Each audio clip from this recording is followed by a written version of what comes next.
Assalamualaikum warahmatullahi wabarakatuh. Kami dari kelompok 3, saya Nurul Safira, Novia Julianti, dan Nadia Francisca akan mempresentasikan mengenai kurikulum 1968. Sebenarnya, pentingkah kurikulum bagi pendidikan? Kita semua tahu bahwa pendidikan adalah upaya pemanusiaan manusia sehingga menjadi manusia seutuhnya. Di dalam proses pendidikan ada banyak faktor yang saling terkait. Salah satunya adalah kurikulum. Kurikulum dapat dikatakan sebagai jantungnya pendidikan. Tanpa adanya kurikulum, maka tidak ada pendidikan. Karena proses pembelajaran dalam dunia pendidikan itu adalah mengikuti apa yang sudah tercantum atau diprogramkan di dalam kurikulum. Aktivitas pendidikan adalah proses pembelajaran, dan pembelajaran itu sendiri meliputi suatu program yang disebut dengan kurikulum. Atau dapat dikatakan bahwa kurikulum sebagai proses pembelajaran dan pembelajaran sebagai operasionalisasi program. Jadi, dapat kita simpulkan bahwasanya kurikulum dan pembelajaran saling bergantung dan terikat.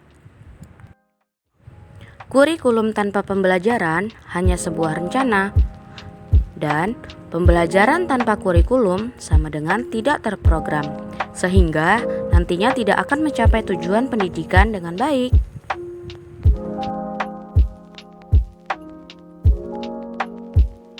Definisi kurikulum: sepakat rencana dan pengaturan mengenai tujuan, isi dan bahan pelajaran, serta metode yang digunakan sebagai pedoman penyelenggaraan kegiatan pembelajaran untuk mencapai tujuan pendidikan.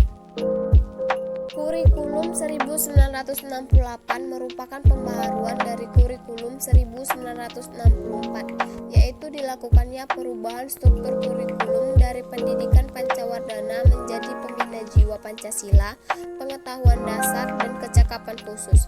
Kelahiran kurikulum 1968 bersifat politis karena menggantikan rencana pendidikan 1964 yang dicitrakan sebagai produk Orde Lama dengan suatu pertimbangan untuk bertujuan pada pembentukan manusia Pancasila sejati. Kurikulum 1968 merupakan perwujudan dari perubahan orientasi pada pelaksanaan Undang-Undang Dasar 1945 secara murni dan konsekuen.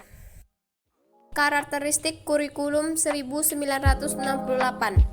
Kurikulum ini menekankan pada upaya untuk membentuk manusia Pancasila sejati, kuat, sehat jasmani, mempertinggi kecerdasan dan keterampilan jasmani, moral, budi pekerti, dan keyakinan beragama.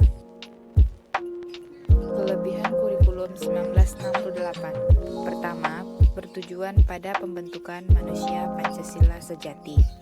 Kedua, kurikulum 1968 telah dikembangkan dalam nuansa otonomi, di mana semua komponen kurikulum dilaksanakan oleh sekolah. Tiga, kurikulum ini berupaya mendorong pengembangan kreativitas dan persaingan kompetitif di antara daerah, sekolah, dan guru untuk mengembangkan kurikulum. Keempat, kurikulum ini memberikan peluang bagi tamatan sekolah untuk melanjutkan pendidikannya ke jenjang yang lebih tinggi. Kekurangan kurikulum 1968. Pertama, muatan materi masing-masing mata pelajaran masih bersifat teoritis dan belum terikat erat dengan keadaan nyata dalam lingkungan sekitar.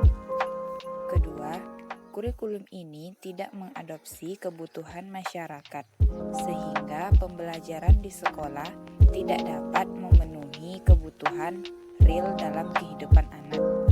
Ketiga, kurikulum ini yang masih dipengaruhi unsur politis sehingga tidak mengakar pada kebutuhan hidup anak secara individual.